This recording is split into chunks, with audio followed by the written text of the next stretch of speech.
Santander es la cuna de la libertad de América.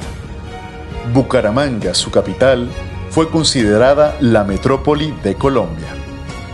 Es aquí, en un territorio enclavado entre mesetas y depresiones de la cordillera oriental, donde se desarrolla uno de los proyectos culturales más relevantes de la ciudad, que rinde un homenaje a los protagonistas de su historia: el Museo Guá. Hola, soy Isa González. El Museo Guá es un sueño hecho realidad. Hace más de 50 años, durante las excavaciones del terreno para la adecuación del Parque Memorial Jardín en La Colina, hallaron unas vasijas arqueológicas provenientes de una tribu indígena local que fueron avaladas por el ICANN. Mi madre, María Cristina Ordóñez de González, las guardó celosamente hasta que años después diseñamos el museo que hoy dirijo, con el guión del sociólogo Emilio Arenas y el apoyo de la colección fotográfica de la familia Gabaza. Estoy gratamente sorprendida con la acogida que ha tenido el Museo Guá entre los santanderianos que nos visitan. Museo Guá, donde la memoria vive. La muestra arqueológica encontrada en el Parque Memorial Jardines La Colina contiene objetos que datan del año 1300 después de Cristo. Está compuesta por vasijas diversas, collares, hachas y usos de tejido que no pueden faltar, pues los indígenas que habitaban la región se destacaban por la calidad de sus tejidos. Soy Emilio Arenas, yo desarrollé el guión de este museo. Es en realidad, muy concretamente, la historia de Bucaramanga. Para hacerlo, tuve que contar con un bagaje muy amplio de conocimientos, cerca de 40 años de investigación, mucha imaginación, pero eso da frutos, documentos como estos, y no son todos, que dan sorpresas y las seguirán dando, nuevas interpretaciones de la historia. Y esto no es fácil. El principal archivo de Bucaramanga sigue siendo el de la Notaría Primera. Y personalmente dirigí durante 5 años a un grupo de investigadores para hacer las 10.000, 20.000 fichas. Ya ni lo recuerdo, eran decenas de millares, pero al final teníamos toda la historia de la ciudad en la cabeza, o al menos la de su periodo del siglo XIX. Eso se aprovecha en el momento en que tenemos de esa época la colección del fotógrafo Quintilio Gravaz. Entonces podemos interpretar todos los contextos, lo que quiso decir, e incluso lo que no se dijo, que es también parte importante del relato. En el recorrido por el Museo Guá podemos conocer los cambios de la joven Bucaramanga, que van desde la llegada de los españoles, la desaparición de las tribus indígenas, la llegada de los inmigrantes alemanes y europeos, el crecimiento del comercio, la Guerra de los 1000 días y el desarrollo de la capital santanderiana hasta nuestros días.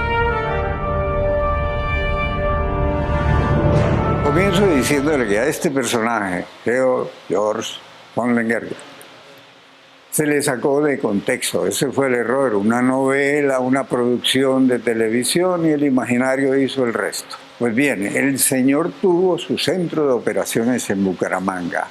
Fue el que entendió la ciudad y el que hizo cambiar el circuito comercial. Sin eso, Bucaramanga no hubiera sido lo que hoy es. Así que de ahí en adelante, y con todos los alemanes y otros extranjeros que llegaron, unidos a gente local, produjeron ese milagro económico de la ciudad en la segunda mitad del siglo XIX. En pocos años, la capital, que era el Socorro, perdió su lugar, y Bucaramanga se convirtió en el centro de operaciones del comercio en la región. Fue la tercera ciudad en contar con el servicio eléctrico después de Bogotá y Ciudad de Panamá hace más de 130 años, y el surgimiento de importantes comerciantes, uno de ellos discípulo de Lengerke, el hacendado y urbanista Reyes González, quien contribuyó con el crecimiento de Bucaramanga al oriente de la meseta.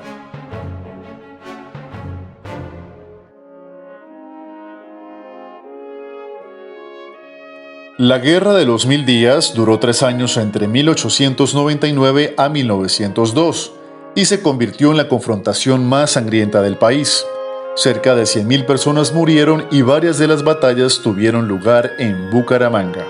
Después de mucho leer, de creer que la guerra de los 1000 días era otra guerra más entre liberales y conservadores, cuando enfrenté todo el material de acción me di cuenta de una cosa: estaba antecedido casi por meses por la estrepitosa ruina del monocultivo del café en Santander, 3/4 partes de la producción nacional. Y tuve que reentender o replantearme todo lo que creía respecto al conflicto. Y ese es el motivo por el cual ese periodo de la guerra, que culmina con la batalla de Palo Negro, al occidente de Bucaramanga, está dado en torno a los centros cafeteros más importantes del antiguo departamento. La guerra de los 1000 días marcó para Bucaramanga un declive. De eso solo vamos a recuperar 10 años después con el tabaco, la producción de cigarros. Pero de ahí en adelante nosotros nunca volvimos a tener el lugar que tuvimos anteriormente en el contexto nacional. En 1950, la ciudad se expandió hacia la hacienda cabecera del llano. El automotor y su uso por las clases adineradas facilitó la expansión de la ciudad hacia los predios de la hacienda cabecera.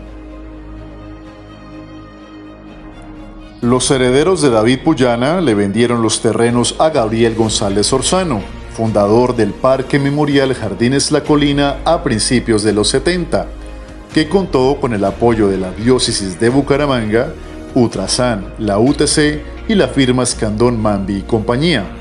Hoy, el Parque Memorial Jardines La Colina se posiciona como uno de los mejores parques cementerios de nuestro país, una de las empresas más representativas de nuestra ciudad, y se constituye como patrimonio memorial e histórico de Bucaramanga.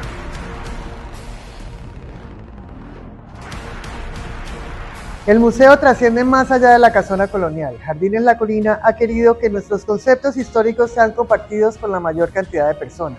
Por eso emitimos nuestras cápsulas Vivamos la Memoria en distintas emisoras de la ciudad y publicamos constantemente contenido en nuestras redes sociales. Síguenos y visítanos. Es muy importante realmente estos espacios que nos brinda el museo para tratar de entender y aclarar muchas de las dudas, especialmente el nombre de Bucaramanga, por qué se conmemora estas fechas y por qué estamos cumpliendo 400 años.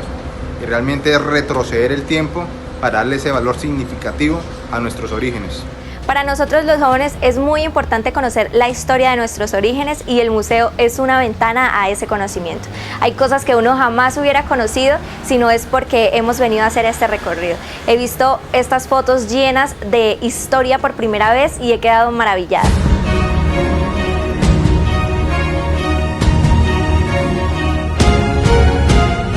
En memoria de María Cristina Ordóñez de González, 1938-2018. Por muchos años lo soñó, lo estudió, lo forjó y lo logró.